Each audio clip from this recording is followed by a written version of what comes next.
assemblée. Elle change de foyer. Donc, maintenant, sa prise du matin pour son pilulier, ça va être transféré au midi. Et puis, pour sa vitamine D, là, ça va être le mercredi matin à la place du mardi matin. Fait que, s'il vous plaît, tu pourrais faire le petit changement à son dossier. Merci. Allô, bienvenue à la pharmacie du Collège d'Alma. Mon nom, c'est Mégane. Je suis étudiante en technique de pharmacie. Et en fait, comme tu peux voir, le laboratoire est un milieu très réaliste à notre milieu de travail. Mais en fait, ce qui nous intéresse, c'est vraiment ce qui se passe de l'autre côté. Donc, en fait, le travail du technicien en pharmacie consiste à assister le pharmacien, mais aussi à prêter main forte aux assistants techniques en pharmacie. Nous, on les appelle les ATP. Et d'ailleurs, on va aller voir ce qu'ils font. Salut Anne! Allô! Est-ce que tu peux me dire sur quoi vous travaillez en ce moment? En ce moment, on est en train de préparer les médicaments à Madame Jolie. Elle nous a apporté une nouvelle prescription tantôt, fait qu'on est en train de les compter. Ah, parfait, merci beaucoup. En fait, compter les médicaments, ça fait partie des tâches des ATP. Nous, on ne sera pas officiellement appelés à faire ces tâches-là, mais c'est bien de le savoir parce qu'en fait, on aime ça travailler en équipe en pharmacie pour avoir un meilleur roulement aussi. Maintenant, on va aller voir la pharmacienne. Allô, Sylviane? Allô, Mégane? Est-ce que tu pourrais me dire, en fait, c'est quoi tes attentes envers un technicien en pharmacie?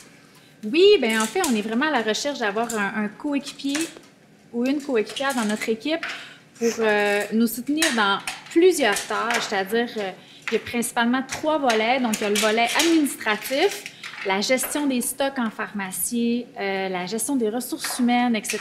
S'assurer que la chaîne de travail fonctionne bien. Le deuxième volet, c'est le volet plus clinique. Donc, dans le cadre des cours, vous apprenez la pharmacologie, la pharmacothérapie, donc bien comprendre comment que le médicament fonctionne. Et nous, en tant que pharmaciens, on a besoin d'avoir du support là-dedans. Donc, ça, c'est le deuxième volet. Et le dernier volet, c'est un volet plus technique, c'est-à-dire que c'est possible pour les techniciens de valider le travail des assistants techniques en pharmacie, des ATP. Tout ça dans l'objectif d'aider le patient et de permettre aux pharmaciens de se concentrer encore plus sur la thérapie des patients. Ah, bien, c'est parfait. Ça a l'air vraiment intéressant. Merci beaucoup, Sylviane. Merci. Donc, maintenant, on va aller voir Nathalie. C'est la technicienne du département. Elle connaît très bien le robot et elle va pouvoir nous en parler un petit peu plus. Donc, comme je disais tantôt, Nathalie va nous parler des fonctions du robot. Nathalie, est-ce que tu peux m'expliquer, en fait, c'est quoi le SynMed? Le SynMed, c'est un robot qui permet de fabriquer des médicaments sous forme de pilulier pour les patients. Un bel exemple. Parfait, merci beaucoup. Donc, en fait, il nous reste un autre laboratoire à voir, mais avant, on va aller voir notre salle principale de cours. Donc, ici, on est dans la classe dans laquelle on assiste à la plupart de nos cours. On apprend à faire des crèmes, des sirops, des onguents. C'est ce qu'on appelle des magistrales non stériles.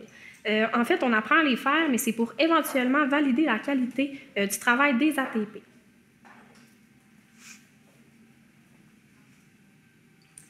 Je tiens à dire aussi qu'on a une classe dédiée à l'informatique. On apprend les logiciels qu'on utilise au quotidien en pharmacie. Et puis, en fait, c'est important d'être à l'aise avec tout ce qui a trait les ordinateurs. Donc maintenant, on va aller voir le dernier laboratoire. Je suis sûre que tu vas aimer ça.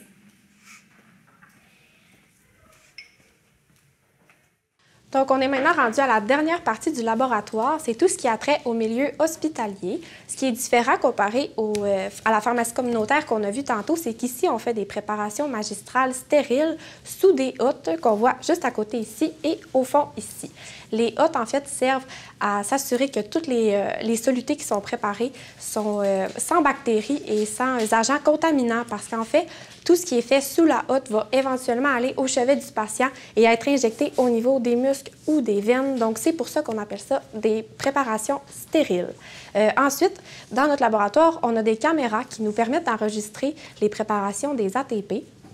Et une de nos tâches à nous, en tant que technicien, ça va être de faire la validation et de s'assurer que tout est conforme.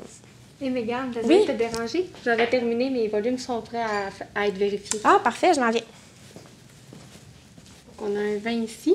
Oui. J'ai mon 30. Parfait, tout est beau.